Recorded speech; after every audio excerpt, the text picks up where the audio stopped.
तो भाई अपने आज टॉपिक शुरू करेंगे राजस्थान की जलवायु। और राजस्थान की जलवायु हमारे पास पहला नाम है जलवायु। जलवायु क्या होती है, मौसम क्या होता है, ऋतु क्या होता है, ध्यान से सुनना इस बात को। तो देखो जलवायु की अगर बात करूं तो आपने वातावरण का नाम सुना है क्या? बिल्कुल सुना है गुरुजी। तो वातावरण की दीर्घकालीन स्थिति को क्या कहते हैं, या दीर्घकालीन दशा को क्या कहते हैं? जलवायु। अगर प्रश्न पूछे वातावरण की अल्पकालीन स्थिति को क्या कहते हैं? मौसम।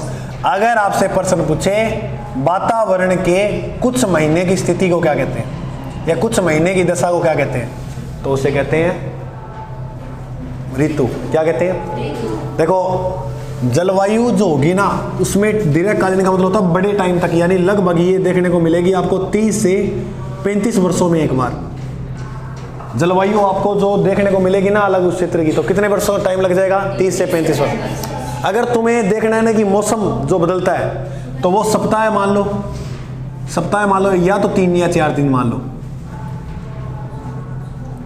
ठीक है। वो मौसम नहीं होता थे, वो अब दिन हो गया फिर शाम होगी, वो मौसम नहीं होता। हाँ, एक दिन में भी हो सकता है, 2 दिन में भी हो सकता है, 3 दिन में भी, 4 दिन में, मतलब 3 या 4 दिन एवरेज लिए मैंने। हफ्ता आ गया ना, हफ्ते में कब भी हो सकता है। ऋतु होती है कुछ महीने के अंदर। जैसे अपने राजस्थान में ऋतु नहीं पड़ते, ग्रीष्म ऋतु, वर्षा ऋतु, तो वो महीने के अंदर बात आ जाती है उसकी। तो ये बात समझ में आई। अगर तुमसे प्रश्न पूछे कि राजस्थान की जलवायु कैसी, देखो यहां पर बहुत ज्यादा प्रश्न क्लियर होंगे कि राजस्थान की जलवायु कैसी है, तो इस बात को आप ध्यान से समझो। मैं पहले ये समझा देता हूं कि जलवायु राजस्थान की है कैसे। इसके लिए आप समझो दुनिया को। आपको पता है कि यहां पर एक रेखा खींची गई है जिसका नाम है भूमध्य रेखा। क्या नाम है? पता ही ये बात। इसके ऊपर 23.5 डिग्री कर्क रेखा खींची गई है। कौन सी रेखा? और हमारा जो भारत है वो किस रेखा में आता है? कर्क रेखा में। आ जाओ भाई, भारत को बढ़ा लो, समझना इस बात को ध्यान से। ये भारत हो गया। कर्क रेखा भारत के कितने राज्यों से गुजरती है? ऐसे गुजरती है ना। कुछ भाग राजस्थान का भी आता है, इतना कर्क रेखा में आता है। बस इतनी बात समझाने वाला था मैं, कि मतलब तुमसे ये कहलवाने वाला बात था मैं कि कर्क रेखा राजस्थान से गुजरती है या नहीं गुजरती। बिल्कुल गुजरती है। अब गुजरती है ना, तो ये देखो ग्लोब में ये रेखा होगी भूमध्य, भूमध्य के ऊपर है कर्क, इधर नीचे मकर। इस बीच की दशा को बोलते हैं उष्ण कटिबंध। उष्ण और अक्षांश रेखाओं के बीच की दूरी को क्या कहा जाता है? कटिबंध। तो इसका नाम क्या हो गया? तो भारत ऐसे आता है ना, दक्षिणतम भारत आता है ना उसमें, और ऊपर जो भारत है उत्तरी भारत, उसके अंदर जो आएगा वो आएगा शीतोष्ण कटिबंध। कौन सा कटिबंध? तो उत्तरी भारत शीतोष्ण कटिबंध में आता है, दक्षिणी भारत है उष्ण कटिबंध में। लेकिन प्रभाव ये रहता है कि हिमालय आ जाता है ना ऊपर, इसलिए अगर पूछे भारत की जलवायु कैसी है, तो कैसी है? उष्ण कटिबंधीय मानसून प्रकार की जलवायु है। लेकिन प्रश्न आए राजस्थान की जलवायु कैसी है। अब सुनना कि दक्षिण भारत ही आता है ना इस उष्ण में, तो उत्तरी भारत किसमें आता है? शीतोष्ण। इतनी बात समझ में आ गई? अब देखो तो ध्यान से, अगर तुमसे प्रश्न पूछे हर बात समझ के करेंगे, ये टॉपिक उतारना कम है, समझना ज्यादा है। ये राजस्थान क्या हो गया? बोलो। सुनना कैसे हो गई? जग सुनना सुनना लगे। इधर देखो, यहां से एक रेखा गुजरी जिसका नाम क्या है? कर्क रेखा यहां से गुजरती है ना। तो अब ये नीचे वाला बेल्ट जो है ये आएगा, क्योंकि मैंने कहा कर्क रेखा के नीचे वाला जो भाग था वो क्या नाम से जाना जाता है? उष्ण कटिबंध। और ऊपर वाला भाग शीतोष्ण को एक नाम से और जानते हैं, उपोष्ण। तो इसका नाम क्या हो गया? शीतोष्ण कटिबंध। कहने का मतलब मेरे भाई ये कि शीतोष्ण कटिबंध में लगभग राजस्थान कितना आता है, और पीछे कितना बच गया? 1% आता है उष्ण कटिबंधीय में। अगर राजस्थान के पूछ ले कितने जिले उष्ण कटिबंध में आते हैं? 2 जिले। कर्क रेखा कितने जिलों से गुजरती है? बोलो। नंबर 1 डूंगरपुर। बोलो नंबर 2 बांस ये 2 जिले ऐसे हैं जो किसके अंदर आते हैं, उष्ण कटिबंध में। तो पूछे जाते हैं कि दक्षिण राजस्थान की जलवायु कैसी है, तो कैसी है, उष्ण कटिबंधीय। अच्छा, राजस्थान की जलवायु कैसी है, शीतोष्ण। कैसी है भाई, शीतोष्ण कह दो या कह दो उपोष्ण, उपोष्ण कटिबंध मानसून प्रकार की।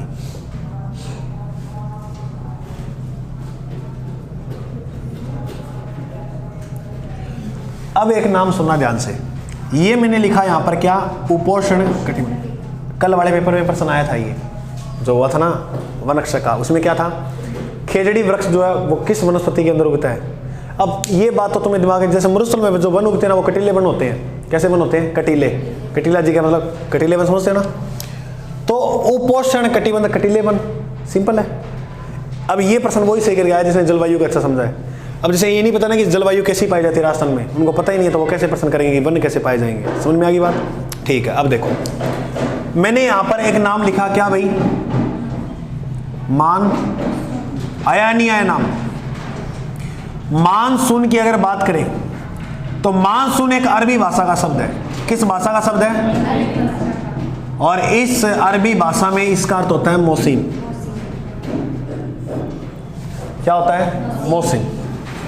मानसून की अगर बात करें खोज, तो मेरे भाई खोज की थी अरबी यात्रियों ने। खोज किसने की थी, अरबी यात्रियों द्वारा की गई थी। अगर अरबी यात्रियों में भी नाम पूछे तो याद रखना अल मसूदी। कौन था, भारतीय हवाओं को मानसून कहने वाला व्यक्ति कौन था, यानी भारतीय हवाई जो थी उनको मानसून कहा था किसने, अल मसूदी ने। ठीक है गुरुजी। मानसून की अगर बात करें तो याद रखना मानसून राजस्थान में प्रवेश कहां से करता है, और इसी का प्रश्न अगर आ जाए भारत में प्रवेश कहां से करता है, दोनों। मानसून का राजस्थान में प्रवेश होता है बांसवाड़ा से। कहां से होता है, भारत में जो प्रवेश होता है वो होता है केरल से। कहां से, इसमें तट और पूछ लेते हैं तो याद रखना मालाबार तट। कौन सा तट हो गया, क्योंकि केरल के पास है ना मालाबार तट, तो वहां से मानसून का क्या हो जाता है, प्रवेश। एक प्रश्न और आएगा, हवा की खोज किसने की थी, हवा की जो खोज की थी वो की थी अपोलस ने। किसने की थी, अपोलस ने। बोलो इतनी बात समझ में आई। तो ये थे राजस्थान में थोड़ा सा सामान्य बातें। अब अपने पढ़ेंगे कि राजस्थान में जलवायु को प्रभावित क्या क्या चीजें करती है। तो जलवायु को प्रभावित करने वाले कारक, समझ में आ गई इतनी बात, ठीक है। अच्छा एक बात और याद रखना, अगर तुमसे प्रश्न पूछ लिया जाए कि मौसम संबंधित सेवाएं कब शुरू हुई थी भारत में, भारत में मौसम संबंधी सेवा, मेरे भाई ये शुरू होती है 15 जनवरी को। कब होती है, 15 जनवरी 1875 में। कब हुई, 15 जनवरी 1875 में। और इसका जो मुख्यालय था वो पहले तो था शिमला में। कहाँ था, और बाद में कहाँ कर दिया, वर्तमान में पूछे तो वह पुणे। पुणे कहाँ पड़ता है, महाराष्ट्र में। और शिमला किसकी राजधानी है, हिमाचल प्रदेश की। हिमाचल प्रदेश की जो राजधानी है वो क्या है। तो देखो भाई मौसम संबंधित सेवाएं कब शुरू हुई थी, तुम बोल क्यों नहीं रहे। 1875 में। मुख्यालय पहले कहाँ था, बाद में कहाँ कर दिया, पुणे कहाँ है, हाँ।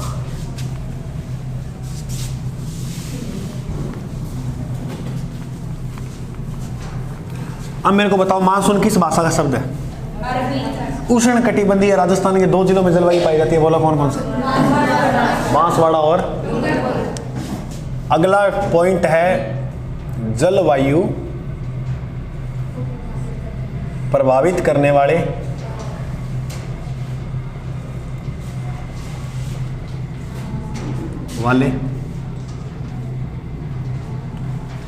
कारक।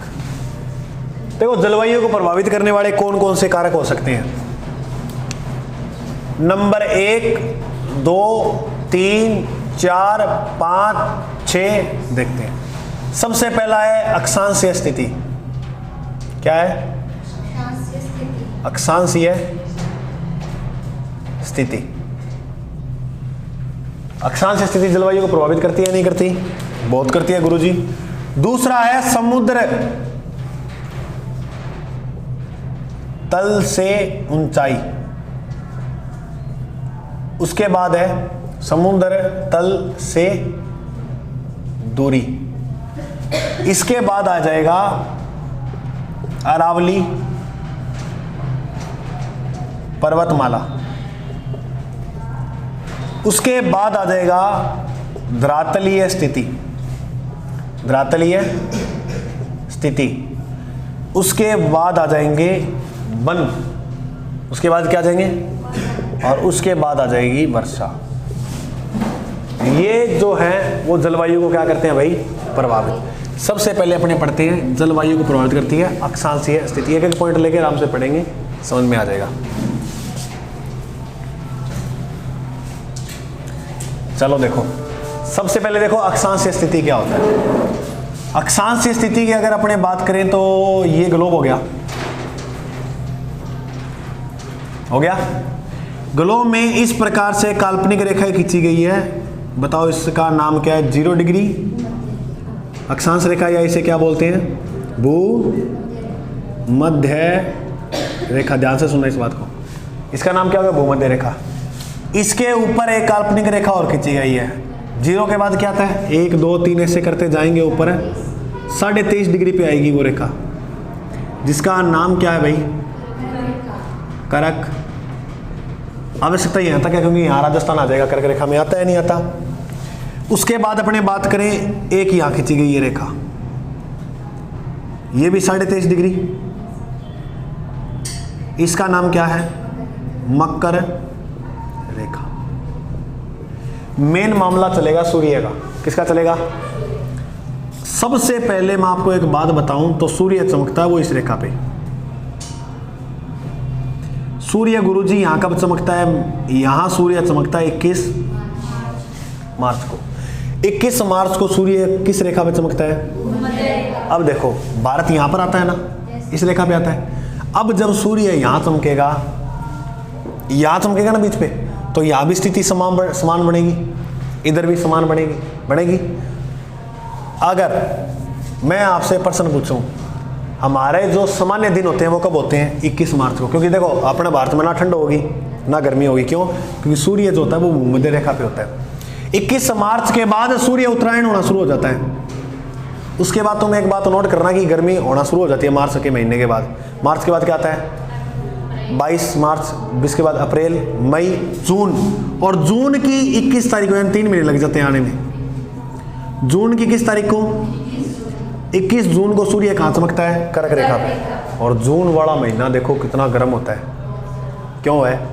क्योंकि देखो सूर्य की किरणें सीधी भारत में पड़े, कौन पड़े? तो भारत में ही राजस्थान आता है, और राजस्थान से कर्क रेखा गुजरती है, तो इसीलिए सूर्य यहाँ होता है, इसलिए गर्मी ज़्यादा होती है अपने। होती है नहीं होती? ठीक है। अब जून वाला महीना गर्म होता है गुरुजी, तो क्योंकि सूर्य तापमान सीधा होता है। अब वो सूर्य फिर दक्षिणायन, उत्तरायण नहीं होता, सीधा दक्षिणायन हो जाता है। फिर ऐसे करते आता है ये, और यहाँ चमकता है। यहाँ जो सूर्य चमकता है वो चमकता है 23 सितंबर को। कब चमकता है? 23 सितंबर। और 23 सितंबर को जब सूर्य यहाँ चमका तो फिर वही सामान्य दिन। लेकिन उसके बाद सूर्य दक्षिणायन शुरू हो जाएगा। और आप एक चीज नोट करना, 23 सितंबर के बाद सर्दियां होनी शुरू हो जाती हैं, क्योंकि सूर्य देखो भारत से कितना दूर चला गया ना। फिर सूर्य कहाँ चमकेगा? इस रेखा पे। उसके बाद सूर्य फिर उत्तरायण, और फिर मार्च को कहाँ चमकेगा? भूमध्य रेखा पे। फिर वही रोटेशन। समझ में आ गई बात? अब गुरुजी ये जलवायु को कैसे प्रभावित कर रहा है? ये प्रभावित कर रहा है नहीं कर रहा? कैसे? कभी मौसम, कभी गर्मी हो रही है, कभी ठंड हो रही है, कभी क्या हो रहा है, कभी क्या हो रहा है। जलवायु प्रभावित हो रही है नहीं हो रही? अगर तुमसे प्रश्न पूछे, 2-3 प्रश्न लिखा रहा हूं मैं, क्या गुरुजी 21 जून को सूर्य कहां चमकता है? कर्क रेखा पर। 21 जून में राजस्थान पूछे या भारत पूछे, भारत का सबसे बड़ा दिन कब होता है? अब देखो दिन क्यों? क्योंकि तामन सूर्य का करना यहां काट के क्यों आया नीचे, कह सकते हो क्या? उसको देखने के, उसको ऐसे बोलने के बाद आए नीचे, तो तुम नीचे नहीं देख पाओगे, आंधा हो जाएगा, क्योंकि है ना इतना। कई बार तुम डायलॉग भी मारते हो। मेरे से बात करने का मतलब ये है कि सूरज को दीप दिखाना। इसका मतलब क्या होता है कि सूर्य की जो रोशनी है उसके सामने दीप कुछ नहीं है। तो तुम्हारा जो ज्ञान है वो मेरे सामने, ऐसे मारते हो ना डायलॉग, मारते नहीं मारते, नहीं मारते, ठीक है भाई, नहीं मारते। तो राजस्थान और भारत का सबसे बड़ा दिन कब होता है? दिन बड़ा होगा तो रात क्या हो जाएगी? ठीक है, ये तो मतलब तुम्हें नॉलेज है। 21 जून को एक दिवस बनाते हैं अंतरराष्ट्रीय योग दिवस। कब बनाया जाता है? चलो बताओ, योग दिवस की शुरुआत कब होती है? इसकी शुरुआत होती है 2000 और 2015 में शुरुआत होती है संविधान दिवस की। संविधान दिवस की शुरुआत भी कब होती है? संविधान दिवस कब बनाया जाता है? 26 नवंबर। भारत का बड़ा दिन और राजस्थान का बड़ा दिन तो पता लग गया। अगर पूछे राजस्थान या भारत की बड़ी रात, बड़ी रात, और रात बड़ी होगी तो दिन क्या हो जाएगा? तो देखो ये उल्टा कर दो, यहां आ जाओ। यहां सूर्य कब चमकता है? 22 तारीख को। मकर रेखा में सूर्य 22 दिसंबर को चमकता है। तो याद रखना ये तारीख 22, बोलो याद हो जाएगी इतनी बात, ठीक है। अब मैं तुम्हें एक बात बताऊं, तुम्हें ये बात सुनिए, 6 महीने दिन होती है, 6 महीने रात होती है, वो मामला होता है इसके ऊपर। यहाँ 90 डिग्री आ जाएगा उत्तरी ध्रुव, यहाँ आ जाएगा दक्षिणी ध्रुव। स्कूल में जाता, मास्टर भी गया था और माँ बाप भी घरे बताता कि ऐसा दिन देश पड़े है, इसी सी जगह जहाँ 6 महीने दिन होता है, 6 महीने क्या होती है? रात। लेकिन आज बड़े हुए तो पता लगा कि वास्तव में, पता कैसे क्यों होता है? क्योंकि एक साल में 12 महीने होते हैं, 12 महीने के अंदर 6 महीने सूर्य यहाँ होता है इन रेखाओं के बीच में, और 6 महीने सूर्य यहाँ होता है। इसीलिए जब सूर्य इसके अंदर होता है तो दिन यहाँ निकल जाएगा, और जब सूर्य इनके बीच में होता है दिन यहाँ निकल जाएगा। तो 6 महीने यहाँ दिन रहता है, 6 महीने क्या होती है? रात। यहाँ पर गुरुजी है क्या? यहाँ बर्फ, पूरी बर्फ भरी हुई है इसके ऊपर, अंटार्कटिका पड़ते हैं ना वो, यहाँ बर्फ भरी हुई है। अब एक्सपेरिमेंट करने चले इधर कि बर्फ क्यों भरी हुई है यहाँ, मतलब क्या दिक्कत है? चले? हैं? ठीक, तेरी स्कूटी चल लेगी? ठीक, पेंचर ना हो जाए हट जाते हैं रास्ता में। चलो भाई देखो, समझ में आई? फोटो खींच लो वगैरह, खींचना चाहो तो।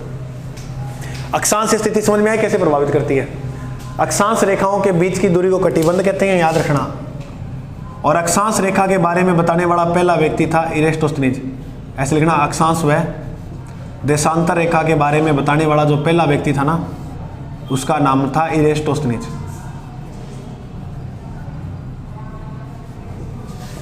ठीक है। अब 2 नंबर पॉइंट था समुद्र तल से ऊंचाई।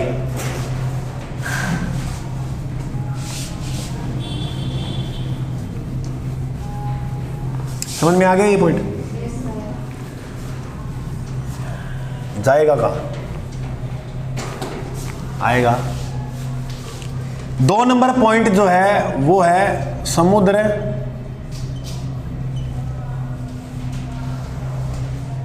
तल से ऊंचाई।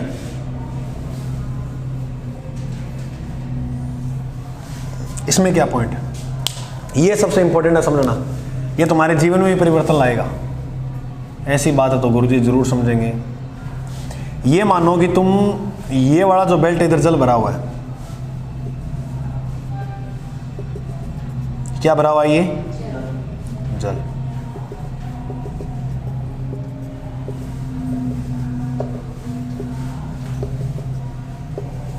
ठीक है, इधर भी क्या भरा हुआ है? जल।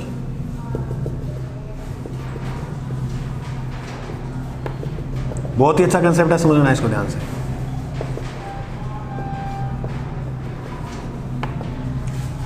अब ये जो है ना, ये अपने मान लेते हैं ये धरातल है। ये क्या है? धरातल मतलब भूमि है ना, ये इसको मान लिया धरातल। धरातल किसे बोलते रहे? धरा हिला, गगन गुजा, नदी बहा, पवन चला। धरातल बोलते हैं धरती को, किसे बोलते हैं? अब ये दोनों ऐसे मानो कोई अलग अलग स्थान है। इधर तो दिन है, उधर क्या है? इधर रात है, इधर दिन है। ध्यान से समझना इस कंसेप्ट को। दिन के टाइम उगता है क्या?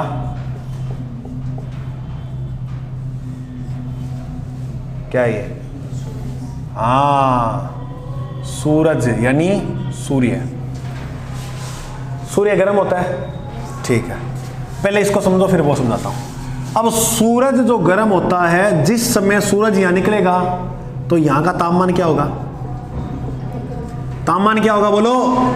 अधिक। और जिस बेल्ट का तापमान अधिक होता है वहां वायु दाब क्या होगा? उस क्षेत्र का वायु दाब कम हो जाएगा। लेकिन जल में कुछ और होता है, देखना। अगर सूर्य की किरणें पड़ेंगी वो जल के ऊपर पड़ेंगी, नीचे तो नहीं जाएंगी ना, तो नीचे उल्टा हो जाएगा। गुरुजी क्या हो जाएगा नीचे? यहां पर तापमान तो क्या हो जाएगा? कम। तापमान क्या हो जाएगा? और जो वायु दाब है वो क्या हो जाएगा? तापमान कम क्यों होगा? समझ गए? दिन के टाइम जल के अंदर तापमान तो क्या होता है और वायु दाब क्या होता है। अच्छा, फिर मैं तुम्हें बताऊं, एक नियम होता है कि जो पवन है ना, पवन एक टॉपिक है, पवने वर्ल्ड ज्योग्राफी के अंदर पवन का एक नियम होता है। ये जो पवनें चलती है ना, वो उच्च वायु दाब से, उच्च वायु दाब से, यानी जिसे बोलते हैं हाई प्रेशर, हाई प्रेशर से लो प्रेशर यानी निम्न वायु दाब की ओर चलती है ना, निम्न वायु दाब की ओर चलती है, जिसे लो प्रेशर। अच्छा, तुम्हें पूछ ले पृथ्वी कैसे घूमती है, तो पृथ्वी पप्पू घूमती है। कैसे घूमती है? तो स्कूल में पढ़ता था ना तुम्हारे, पै से पश्चिम, पश्चिम से पृथ्वी कैसे घूमती है? पश्चिम से पूर्व, पप्पू। हवाएं कैसे चलती हैं? उच्च वायु दाब से निम्न, यानी हाई प्रेशर से लो प्रेशर। हाई प्रेशर कहां बनेगा? जल में। दिन के टाइम हाई प्रेशर वायु दाब कहां बढ़ रहा है? अब जल में जब हाई प्रेशर बनेगा तो हवाएं जल से चलना शुरू होंगी ऐसे। तो याद रखना, दिन के टाइम हवाएं ऐसे चलती हैं। जल से थल कह सकते हो, जल से थल, क्योंकि तापमान यहाँ कम हो, तापमान अधिक होता है, वायु दाब कम।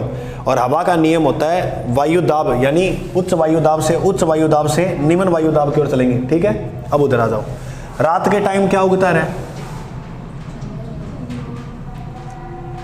सबसे प्यारा कौन है? चांद मामा।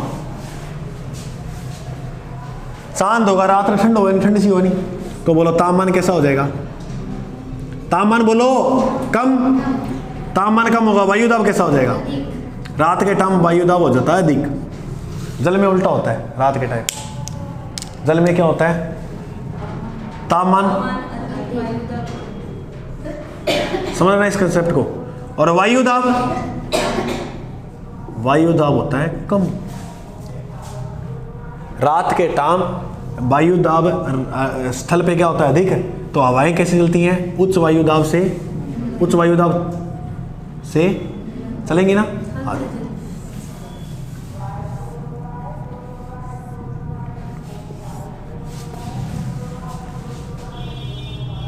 समझ में आ गई? आठ लागे बांगुआ कैमरा आ गए थे लियो। हाँ बोलो। दिन के टाइम तापमान अधिक होता है, वायु दाब कम होता है। और हवा का नियम है हाई प्रेशर से कैसे चलती है? Low pressure. बोलो ये नियम समझ में आया? समुद्र तल से ऊंचाई। लास्ट पॉइंट पढ़ते हैं, समुद्र तल से दूरी। कीजिए।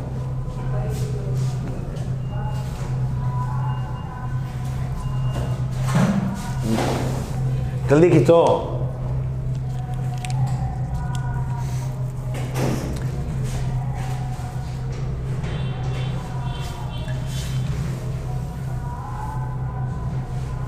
कर दो साहब। तू मेरा कर्मा, तू मेरा धर्मा, तू मेरा अभिमान है वतन महबूब मेरे। सुनो आगे, है? हम जिएंगे और मरेंगे है वतन तेरे लिए, दिल दिया है जान भी देंगे है वतन।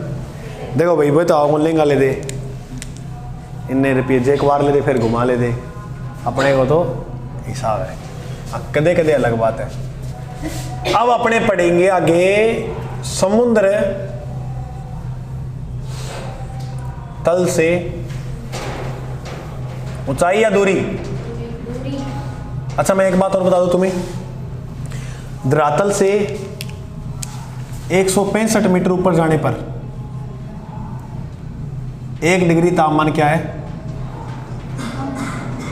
1 डिग्री तापमान माइनस हो जाता है, -1 डिग्री तापमान हो जाता है। कितना ऊपर जाने पर? और 32 मीटर नीचे जाने पर, ये ऊपर जाने की बात है, नीचे जाने पर 1 डिग्री तापमान प्लस हो जाता है। क्या हो जाता है? 32 मीटर नीचे जाने पे तापमान प्लस होगा और ऊपर जाने पे क्या होगा? माइनस होगा। तो वो जलवायु को प्रभावित कर रहा है नहीं कर रहा? दिन में भी प्रभावित कर रहा है, रात को भी प्रभावित कर रहा है ना, या कर रहा है? ठीक है। अब बात करें समुद्र तल से दूरी, ये क्या प्रभावित करेगा? आ जाओ तो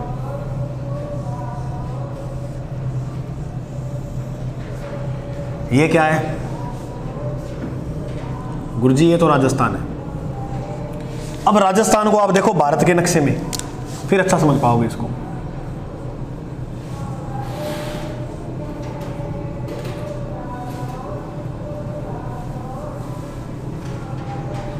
मैं ऐसे मान लूं ये राजस्थान है, तो यहां पर क्या बंगाल की, और इधर है अरब सागर, इधर है खंबात की खाड़ी, इधर है कच्छ का रण। ऐसे ही है क्या?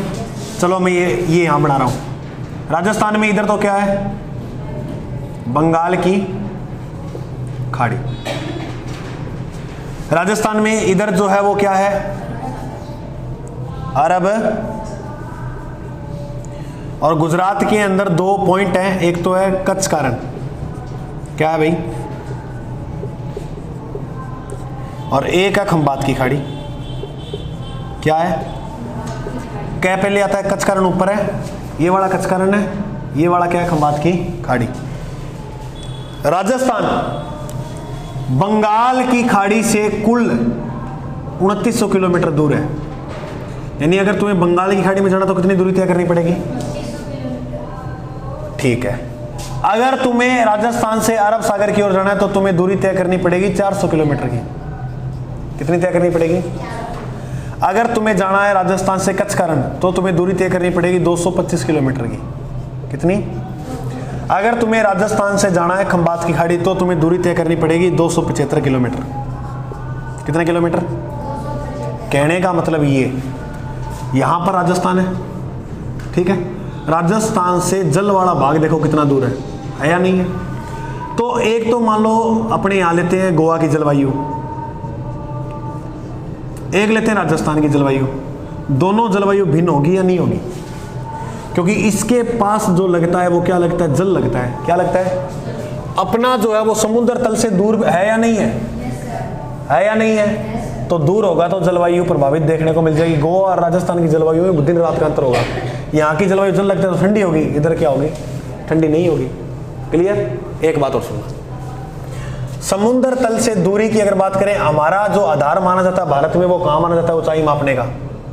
समुद्र तल से ऊंचाई मापने का, ऊंचाई ये लेकर चलना, ये बात नहीं है, पिछले वाले की बात है। ऊंचाई मापने का जो स्थान है वो है चेन्नई। समुद्र तल से जो ऊंचाई मापते हैं ना, ऊंचाई मापने का स्थान चेन्नई। चेन्नई कहाँ पड़ता है? तमिलनाडु। समुद्र तल से इतना ऊंचा है, फलाना इतना ऊंचा, ऐसे पढ़ते हैं ना। तो उस मापने का आधार कहाँ से लिया गया है? चेन्नई से। चेन्नई कहाँ पड़ता है? तमिलनाडु के अंदर। बोलो समझ में आई बात? तो ये था समुद्र तल से दूरी।